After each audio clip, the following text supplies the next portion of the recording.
Cari amici, ben ritrovati, nuova puntata di Eventi del Territorio. Questa sera ritorniamo a Cavaso del Tomba, siamo alla festa della Madonna della Salute e abbiamo in nostra compagnia il presidente del colloquio Stefano Colmanetto. Ben ritrovato Stefano, è un piacere ripartire alla grande, la temperatura è giusta per quei piattini particolari che stanno uscendo.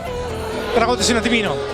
Benissimo, è la festa più importante di Cavaso del Tomba, la festa Madonna della Salute, che è il patrono di Cavaso appunto, che è il 21 di novembre. Noi anticipiamo sempre le feste, perché a noi piace essere conviviali.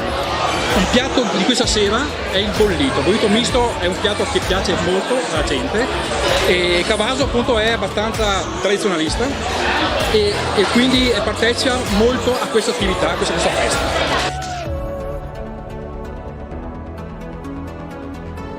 Ecco, quello che devo dire è che loro ci sono sempre.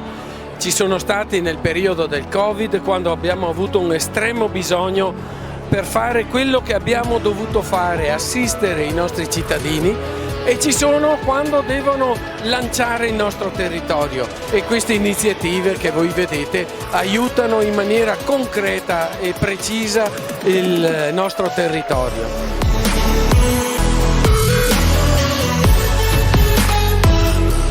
I volontari, soprattutto nel colloquio, sono di fondamentale importanza, è la nostra linfa, è la nostra vitalità.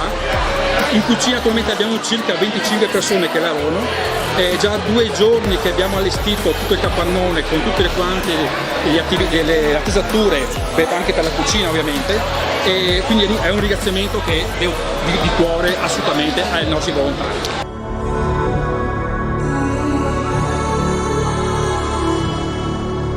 Oggi sono felice, tra l'altro, perché abbiamo premiato le eccellenze del nostro territorio, i nostri campioni sportivi, abbiamo premiato i nostri studenti e abbiamo tenuto aperto il comune che è casa di tutti.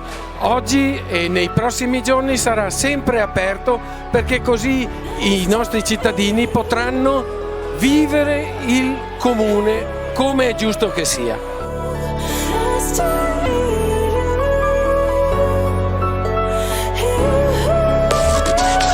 Allora, noi ti ringraziamo intanto dell'invito, abbiamo accettato volentieri e adesso andremo a mangiare qualcosa in tua compagnia, non prima di aver ricordato a tutti i telespettatori che la Pro di Cavaso del Tomba vi aspetta il prossimo anno per tutti gli altri eventi. Con le nostre attività. Bene, grazie mille e buona serata. Alla prossima.